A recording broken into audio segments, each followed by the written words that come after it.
Oje, oje, bab, ebongo. Ouais. Ebongo. Ouais. Ebongo. Ouais. Yeba mi medio, atuke mi yangbe. A very bloody transaction. The night had ended in agreement. On the Indian Queen, Captain John Lewis of Bristol received them as he always had. Grandy King George, his brothers, Ambo Robin John and little Ephraim Robin John, his nephew, Ancona Robin John, and his sons. They had come as leaders of Old Town. 400 men on the river, a treaty in motion. They slept that night as men who believed the conflict was ending. But elsewhere, it had already ended, because the agreement was never the point. The captains had already aligned. Ambrose Lace of the Edgar, James Bivins of the Duke of York, James Maxwell of the Nancy, Nonus Park of the Canterbury, and alongside them, Duke Ephraim of Newtown, Ayo Nsa, Willie Honesty of Creektown. This was not mediation, it was coordination. Morning came and the movement began, not with force, with instruction. The young princes were given letters to distribute between ships, to carry letters, to continue the process, to extend the negotiation, a diplomatic mission to facilitate the peace treaty between the warring factions. They obliged. Ambo, little Ephraim, Ancona. They left the Indian Queen and boarded the Duke of York. From there, they moved again, ship to ship, carrying messages they believed mattered. But the movement was not communication, it was separation. By the time it was complete, they were no longer together.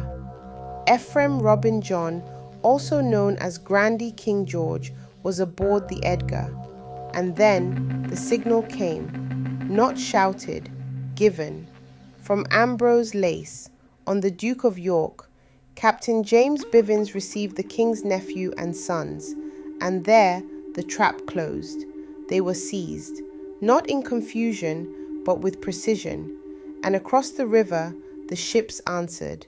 Guns turned, fire opened, into Old Town boats at sea, into the canoes, into the 400 men who had come to negotiate and trade. The river became something else. Ambo tried to escape. He was taken, beaten, held. Little Ephraim, Ancona, they ran, another way. They were caught, restrained. Below, the river broke. Canoes from Dupetown and Creektown entered the water. This was no longer a European act. It was a grand conspiracy. On the Edgar, Grandy King George saw what was happening. Ambrose Lace, in fact, ordered his crew to seize King Ephraim. It's recorded that he fought his way to escape death, killed 2 of Lace's men in his path. Leaving his son, Otto Robin John, behind, he leapt into the river, into a canoe, and the guns followed. The canoe shattered, but he did not die.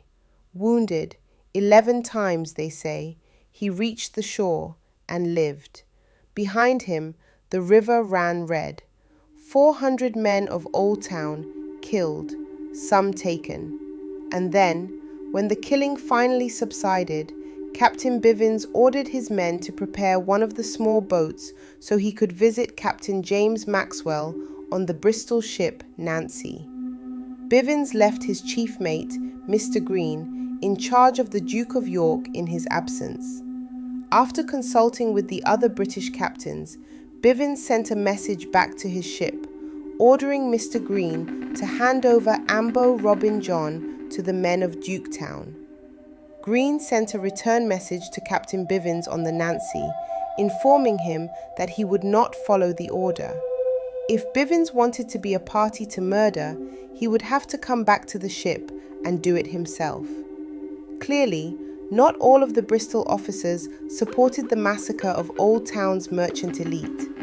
Bivins returned to the Duke of York, accompanied by a Duketown canoe under the command of Willie Honesty, and he asked for one man, Ambo.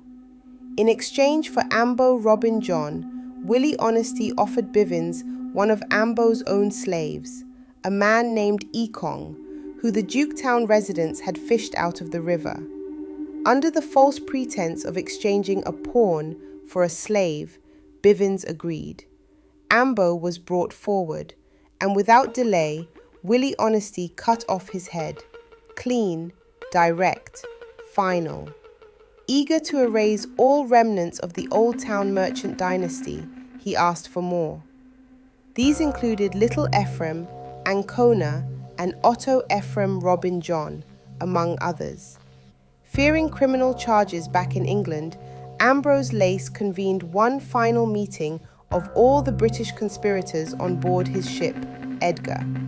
There, he secured promises from his fellow captains that they would not surrender any more Old Town people to the Duketown people. The British commanders could explain away the murder of one or two pawns by Duketown traders, but they would not be able to justify the systematic execution of Old Town's merchant elite. On that day, Old Town was not defeated, it was broken, and in the years that followed, it never returned to what it had been. The captains would later deny it, say they were not part of it, but the river remembered. Because this was not a battle, this was not war. It was a betrayal of trust. It was a massacre.